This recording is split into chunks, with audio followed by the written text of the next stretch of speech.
Madison Alexander back at it, RLA, final day. I have one of our winners here, the People's Choice winner, as a matter of fact. We have Spencer Kieboom, very cool last name, as a matter of fact, with Pollen Returns. How you doing, man? I'm good. Thanks for having me, Madison. Yeah, you're the winner's circle. You're the People's Choice. We did a pitch earlier today, pitched the whole audience, pitched the judges about your solution, and you were the winner from the People's Choice. How do you feel about that? Good. It's great. I mean, coming here and spreading awareness about what we're doing and what we're trying to accomplish at Pollen and how we're looking at the returns problem of ways to leverage it in a different manner is what it's all about.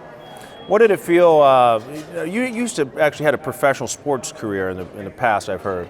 Were there any sports analogies you would apply to today's win?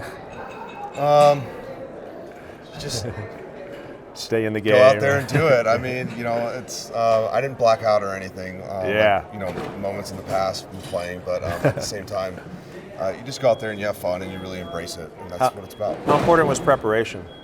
Well, preparation is more than just like, let me memorize a pitch here for like a day or two. I mean, to me, it's about telling your story in the right manner while also getting, the highlights of what you're trying to get across and what you're trying to accomplish. So to even encapsulate that even more for those folks that didn't see the already encapsulated pitch that you did earlier, to shrink that down even further, take our viewers into your solution. What is Pollen all about? What are you guys bringing to the table? Yeah, so we're a B2B technology platform that lays across today's existing supply chain ecosystems, from rideshare to parcel shippers, and we unlocked return pickups without a box or a label back to a retailer for less than what they're paying for a standard return shipping label today. That's a very good elevator pitch. Now, so you saw there was obviously a vacuum in the market before. How did you get into this? You saw this problem? How did this all start? There's a lot of great solutions out there really looking at addressing certain points. I call them silos, right? You have companies that look at it from the initiating a label to even screens and how they even incentivize the consumer. And then you have folks who are optimizing certain parts of the supply chain.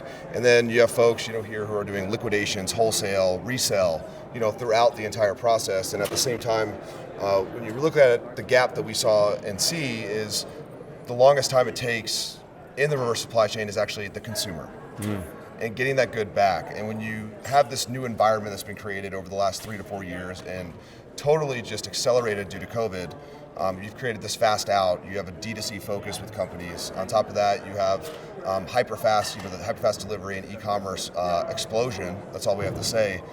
But yet we still have slow back. And this represents, call it 1 out of 5 items, 20%. It's a lot. And if I can get product back faster in a cost-effective manner, now I can help retailers make better decisions and leverage their existing inventory. So how did you get this up and running? You had to build partnerships, I imagine, and things of that sort?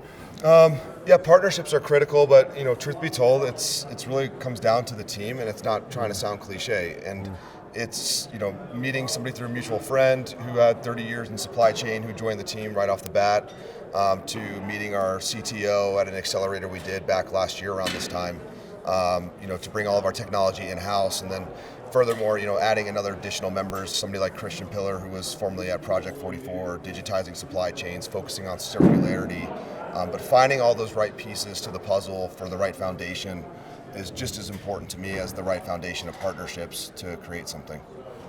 That's excellent. Now, where do we go from here? Where does Pollen go? Are you looking to expand? Are you currently global, or is it American? Right now, we're actually in 7 states. That being said, it's because of where the volume lies with our retail partners. The way we've created this is we have drivers in truly all across North America with our rideshare partners, and furthermore, we even have drop locations for shipping with our partners from FedEx, UPS, and we're adding USPS at the moment as well. But we can even do Canada from a Purelator or Canada Post. They have the right technology that we need. But for us, it really is as simple as a click if you want to add a market or wherever you want to go, and we have the resources available already.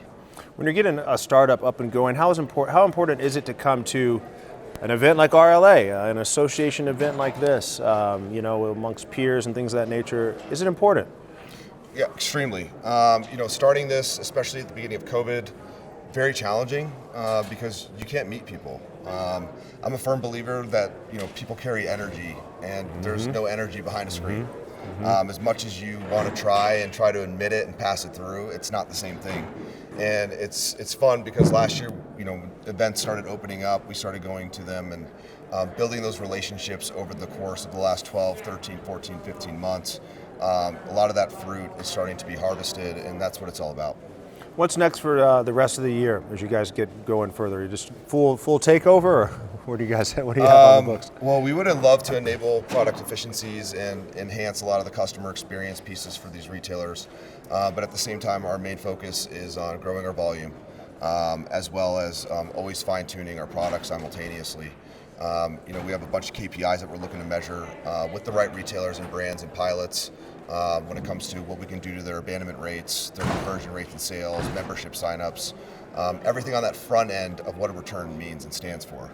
And so basically finding those KPIs and those numbers of, although returns make 20%, it affects 100% of consumers' buying decision, finding out what that 100% truly means and stands for. Guys, you heard it here first. Pollen returns. It is the people's choice, my friend. They're the people's choice amongst a lot of great candidates, as a matter of fact. We had a lot of great competition going against you. So we thank you so much. Spencer here, and cheers from RLA. We'll see you guys next time. Bye-bye. Thanks.